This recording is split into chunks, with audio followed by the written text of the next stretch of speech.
સુરત શહેરના વરાછા વિસ્તારમાં ચારિત્ર પર શંકા રાખીને મંગેતર યુવતીની ઘાતકી હત્યા કરનાર આરોપીને સ્થાનિક પોલીસની ટીમે ટેકનિકલ સર્વેલન્સ અને હ્યુમન ઇન્ટેલિજન્સની મદદથી મહીસાગરના જંગલમાંથી ઝડપી પાડ્યો છે।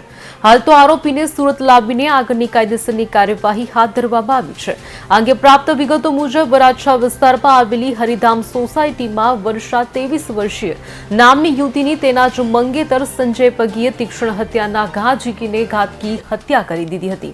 આ મામલે વરાછા પોલીસે ફરાર થઈ ગયેલા આરોપીની ધરપકડ માટે તપાસના ચક્રો ગતિમાન કર્યા હતા।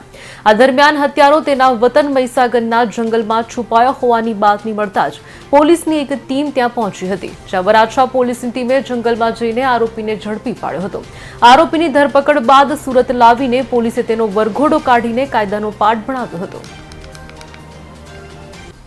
સુરત શહેરના વરાછા પોલીસ સ્ટેશનમાં એક યુવતીની તેના સગાઈ થયેલ હાલના આરોપીએ ગળાના ભાગે તીક્ષ્ણ હથિયારથી ઈજા કરી અને મોત નિપજાવવા બાબતેની ફરિયાદ વરાછા પોલીસ સ્ટેશનમાં નોંધાયેલ હતી।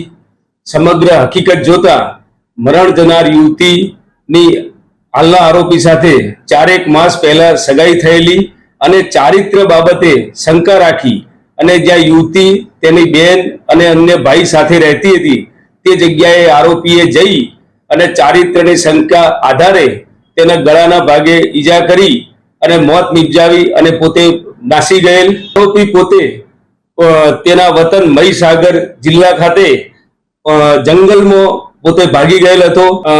વરાછા પોલીસની ટીમે જંગલમાંથી આરોપીની સત્વરે ધરપકડ કરેલ છે અને ઊંડાણપૂર્વક તપાસ ચાલુ છે।